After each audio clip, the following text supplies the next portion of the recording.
नमस्कार। मोदी विरोध क्यों, इस श्रृंखला की ये 5वीं कड़ी है। पहली 4 कड़ियाँ एक प्रस्तावना थी, दूसरे में पूर्व पक्ष था कि विरोध के पहले मोदी भक्ति कैसे होती है, तीसरा मोदी विरोध के अलग अलग पहलू और अलग अलग लोगों का मोदी विरोध और उसकी तुलना में मैं या हम जो मोदी विरोध कर रहे हैं वो किस प्रकार का है, उसका विवेचन था। चौथे में हमने ये देखा था कि क्या मोदी हिंदू हृदय सम्राट कहलाने के हकदार हैं, क्योंकि वो एक अलग पहलू था हिंदू हृदय सम्राट, जिसमें मोदी जी के करियर की थोड़ी सी उनका विवेचन किया था। और आज हम असल में मोदी विरोध क्यों, इसके कारणों की मीमांसा करने जा रहे हैं। इंडिविजुअल को हम बाद में, जैसे हम इसमें बताने वाले हैं कि उसमें आएंगे, लेकिन अब हम आगे बढ़ चुके हैं इसमें। आज हम मोदी विरोध के कारणों की चर्चा कर रहे हैं, हमारे मोदी विरोध की। तो चलिए हम उसके बारे में चर्चा शुरू करते हैं।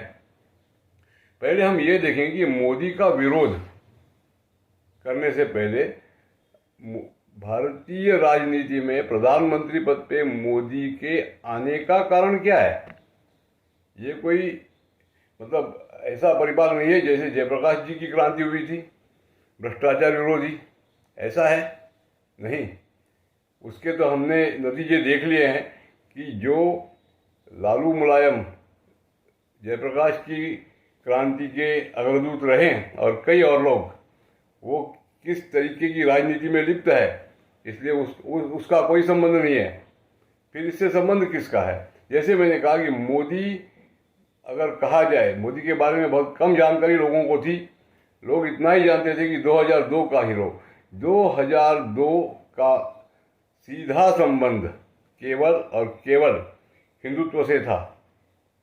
तो मोदी जी का यूएसपी क्या था, यूनिक सेलिंग पॉइंट क्या था जब वो आए थे? हर कोई जानता है कि वो हिंदुत्व, हिंदू राष्ट्र, यही था। अगर ऐसा है तो अभी अपेक्षाएं क्या होगी कि हिंदू राष्ट्र के ऊपर, हिंदुत्व के ऊपर मोदी जी का जो भी रवैया रहा है उसको अपेक्षाओं की तुलना में देखना।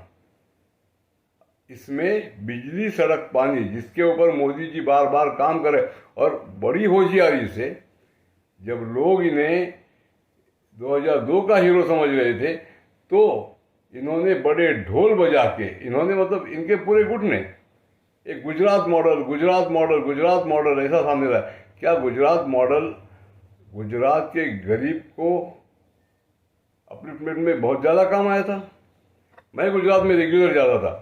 गुजरात मॉडल ये गुजराती मानस का नतीजा था, न कि मोदी के प्रयासों का। लेकिन इन्होंने बहुत खूबी से साइड बाय साइड, जैसे कोई मटेरियल प्रगति बहुत इम्पोर्टेंट है, और दुर्दैव से हिंदू समाज, जैसे मैंने कई बार कहा है कि मेघालय पीड़ित हिंदू समाज को आज जो होड़ लगी है वो अमेरिका और यूरोप बनने की लगी है।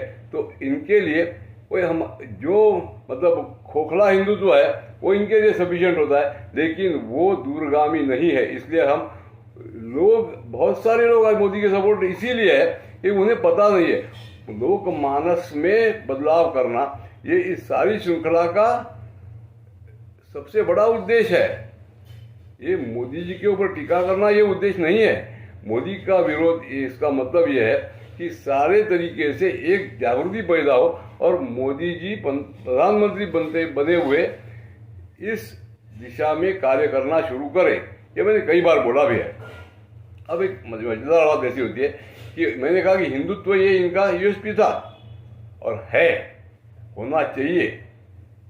कैसा होता है कि कोई एक घर होता है, इस घर का एक लड़का, होनहार लड़का, जिसको लोग अपने आशीर्वाद, दुआएं और सदिच्छाएं और पैसे देके परदेश में शिक्षा के लिए भेजते हैं कि डॉक्टर बन के आ जा।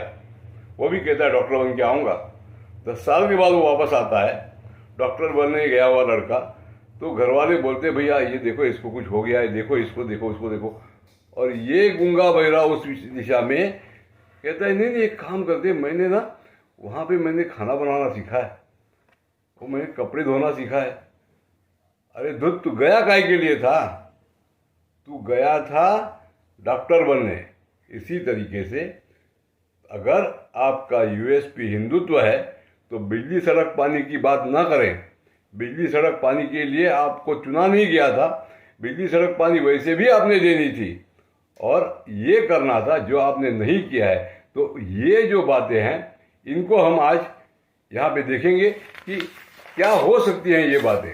अपेक्षा मतलब जब आप चुन के आए हैं तो कुछ अपेक्षाएं होंगी लोगों की हमारे जैसे, और वो अपेक्षाओं का भंग, अपेक्षा पूरी न होने के कारण ही मोदी का विरोध होता है।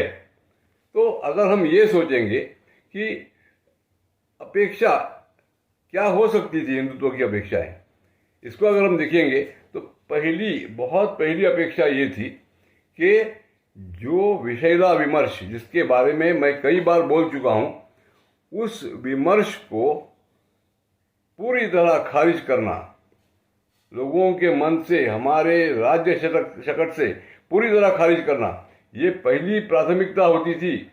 वो विमर्श क्या है कि ये राष्ट्र, ये 1947 में, उसके पहले की अंग्रेजों की 100-150 साल की दासता में बना, क्योंकि अंग्रेजों ने इस देश में एक समान शिक्षा नीति, एक समान एडमिनिस्ट्रेटिव सिस्टम और एक समान रेल सिस्टम, एक समान कम्युनिकेशन सिस्टम, ये सारी चीज़ें दी। तो इस ढांचे पे बना ये राष्ट्र, 47 में बना, उसी तरह पाकिस्तान बना, वगैरह वगैरह। ये विषैला विमर्श इसलिए है कि ये हमारे देश की सारी धरोहर, सारा ज्ञान, सारा इतिहास, सारे पूर्वजों की महत्ता, इस सब को कबाड़े में डालता है। और ये पहले करने का काम था। ये हमने कई बार इसके बारे में विस्तृत विवेचन किए हुए हैं। आज इतना ही कहता हूं कि ये खारिज करना ये पहला काम था।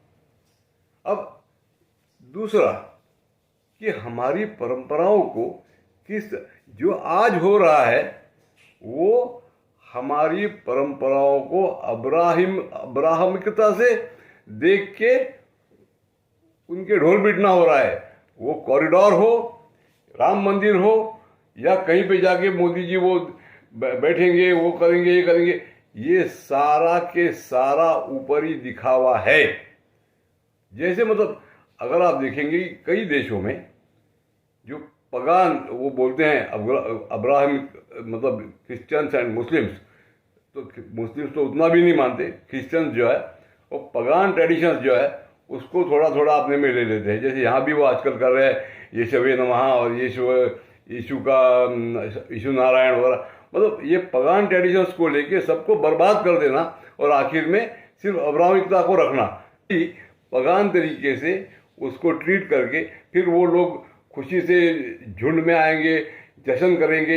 ये एक सिर्फ ऊपरी स्वरूप रहता है और हम उसी में मगन रहेंगे, ये नहीं एक्सपेक्टेड है। तो एक्सपेक्टेड क्या था? तो इन सभी चीज़ों की, हमारी परंपराओं की आत्मा जो है उसको उजागर करना था। तो वो क्या था? तो जो हमारा ज्ञान पहले, और ये क्यों नहीं होता है? क्योंकि वही पगान समझना कि इसमें ज्ञान नहीं है, ये तो हम सोचते थे। ये जो तरीका है वो छोड़ के इसमें क्या ज्ञान था उसको पुनर्जीवित करना, उसको समाज में, समाज के रोज के समाज के जीवन में प्रचलित करने के लिए प्रयास करना, और उसके लिए आवश्यक जो होता है वो फंडिंग देना। ये कैसे होगा ये देखना चाहिए था। और जब हम ये बातें करते हैं तो हमें अभिप्रेत क्या है? तो हमें अगर मतलब छोटे में देखें, उसके हर एक के बारे में विस्तृत चर्चा बाद में करेंगे।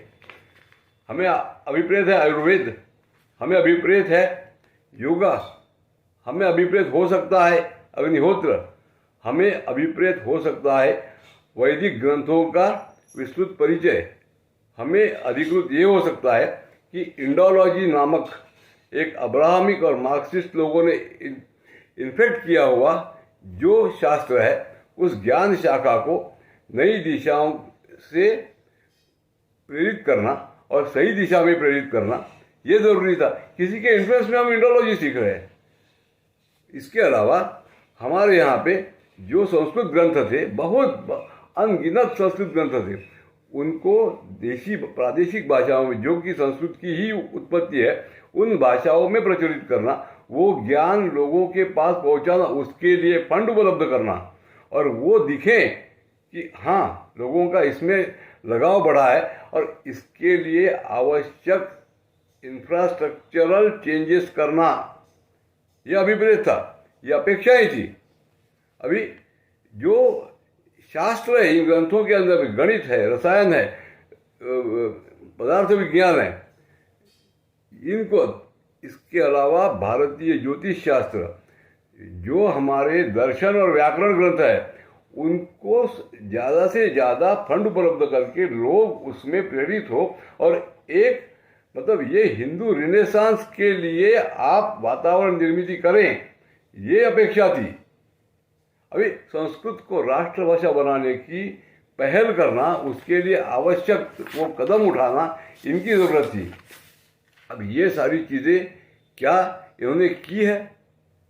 इतिहास को हिंदू दृष्टि से दिखाना, और वही ज़रूरी है। जब हिंदू लोग यहाँ पे हैं तो किसी ने हाईजैक करके हमारे ऊपर सेक्युलरिज्म और सर्वधर्म, जिस देश को इसलिए वो विशेषा विमर्श की ये अभी राष्ट्र बना, ऐसा नहीं है। ये बताना, इसकी स्थापना करना कि ये देश तोड़ा गया है, ये देश इस्लाम ने तोड़ा है, और पाकिस्तान और इस्लाम को सही तरीके से समझना, ये समझ लोगों में देना, और एक राष्ट्र का जो मिशन हो सकता है उसको पुनर्निर्धारित करना, ये अभिप्रेत था।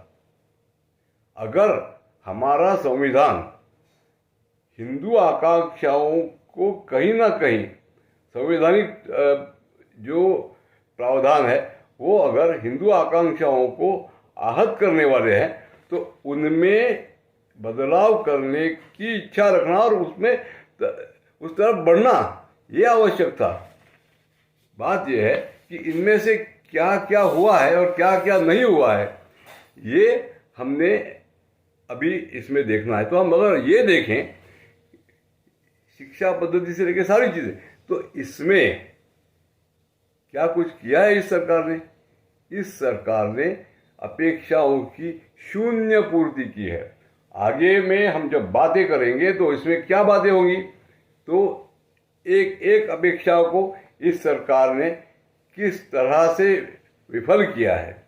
दूसरा बहुत इम्पोर्टेंट, जिनकी अपेक्षा भी नहीं की थी, ऐसी मुस्लिमों के लिए हितवर्धक ऐसे जो काम इस सरकार ने किए हैं, उनकी गिनती करना, और उसके लिए तो बहुत कड़ा विरोध होना चाहिए मोदी सरकार का। ये दो चीज़ें आगे हम करेंगे, फिर हम इसके बारे में एक समारोह का विवेचन करेंगे और विश्लेषण करेंगे, और तब ये श्रृंखला समाप्त होगी।